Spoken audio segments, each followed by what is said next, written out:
Well, guys, I get it. New York City is known for small apartments, even smaller kitchens, and yes, your coffee table often doubles as your dining room table, and who knows what else. But that doesn't mean that we don't love to host a dinner party or a holiday event. And yes, by having a prime location in New York City, you're, as you all know, definitely more prone to the random guest staying on your couch, on your floor, in your dresser drawers, wherever they can find a spot. So just because our apartments are small and our roommates are many, doesn't mean we can't have all the entertaining fun as everyone else. In my 10 years in New York, some of my most special memories are the, wacky, elegant, eclectic, and just plain fun parties I've been to at my friends' homes, and hopefully the ones that I've hosted myself. Don't let a lack of space stop you from having that Thanksgiving Day dinner or other event at your place. You can always borrow chairs from your neighbors, grab boxes, beach chairs, whatever you've got, and invite everyone. Extend your table with folding tailgate tables, crates, and a piece of wood or cardboard. Just remember to cover everything in a tablecloth or a bed sheet or a piece of fabric or a pretty shower curtain, and you have a table fit for a queen. Being the creative people that we are, a party is the perfect way to use your creativity to not only make a memorable evening, but to show off, who you are and really express yourself. Well, to get you started and to have one of the most enjoyable reading experiences ever, in my opinion, I highly suggest you pick up Amy Sedaris' book, I Like You. Amy Sedaris is best known for her work on the show Strangers with Candy and a plethora of TV, film, and late-night talk show appearances. If you think you don't know her, you do. Just Google her and you'll have one of those oh moments. Well, she wrote, and you will, I'm telling you. She wrote, or I guess you could say she better yet created, a book on hospitality. It's entitled I Like You, which is based on the premise that, when you have someone in your home and you host them, it's a different way of saying, I like you. Well, by combining humor with stories and actual, real, extremely valuable advice, the book is fun and hilarious, and there's a lot of comedy, but it's still informative with great ideas and recipes.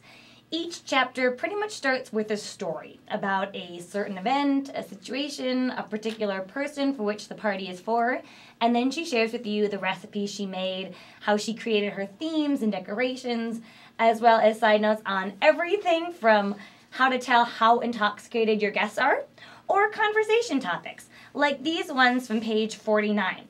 These are entitled Blind Date Conversational Suggestions. Don't ask hard questions, or questions that involve a lot of thinking, such as, does the sun make noise?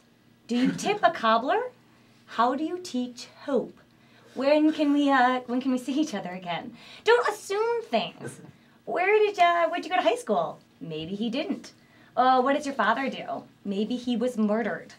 Who did you vote for? Don't assume he's allowed to. What did you think of my hospitality book? Don't assume he can read.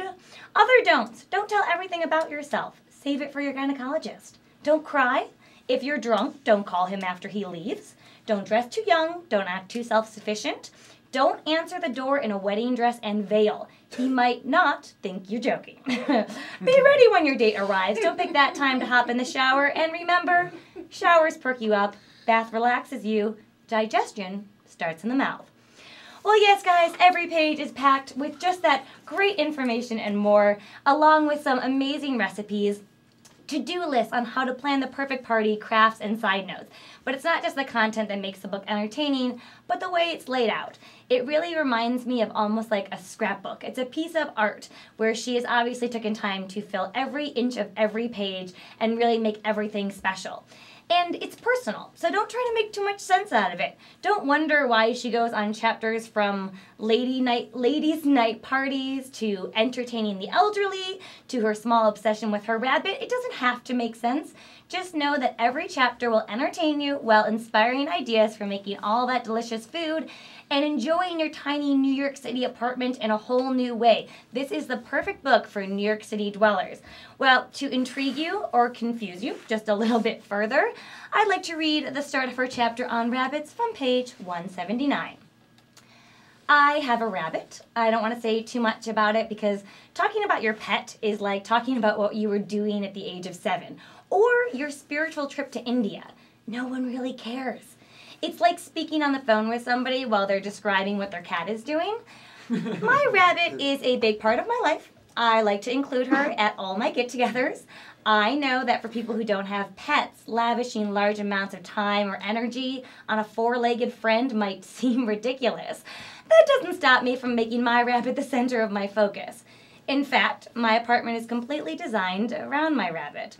I have chosen paint colors based on their names alone. Straw, dandelion green, carrot orange, leaf grass, marsh brown. My couch is covered in a cloverleaf print, and my liquor cabinet was built to resemble a small tree so that my apartment has that kind of woodsy feel. My rabbit Dusty loves being scratched, so much so that for Valentine's Day, I went and had acrylic nails put on just so I could give her the ultimate massage. For Easter, she gets overflowing vegetable baskets and a tray of wheatgrass. For her birthday, she got wall-to-wall mushroom cap colored carpet in our bedroom. I even became an honorary rabbit educator. I have a badge and everything. This allows me to go to schools, sanatoriums, and homes and, well, teach people about rabbits. If you have a pet and you're going to entertain, it's important to make sure that your home is free of that scent that sometimes accompanies our pets. Nobody wants to deal with an overbearing odor of a litter box just as they sit down to enjoy a fudgesicle. Make sure you have allergy medicine, preferably prescribed, in your cabinet just in case a guest is allergic. If a guest does have a reaction and their face puffs up, take advantage and grab a snapshot. You can use the photo along with the caption, "Have a swell Christmas," as a card, which you can then send to all your friends during the holidays. If you, by chance, happen to have a dead animal in your freezer awaiting a spring burial, remove it while entertaining. Ask the lady next door if you can store it in her freezer for just a night or two. Well, those great tips and more are in this book. I hope you check it out, and I hope you take the advantage to remember that hosting people and having fun in any space can be an opportunity to be creative and make some memorable memories. So you guys hosting me next week or what? No. Come on, we'll do one of, like, there's a sailor theme in here. My dog, I think, would eat your rabbit. I think. That's really horrifying, actually. Thank you. I don't even have a rabbit, but I'm horrified. Oh, well, get a rabbit, bring it over, and we'll see what happens. All right, well, Spencer's not invited. Okay. Nor is his dog.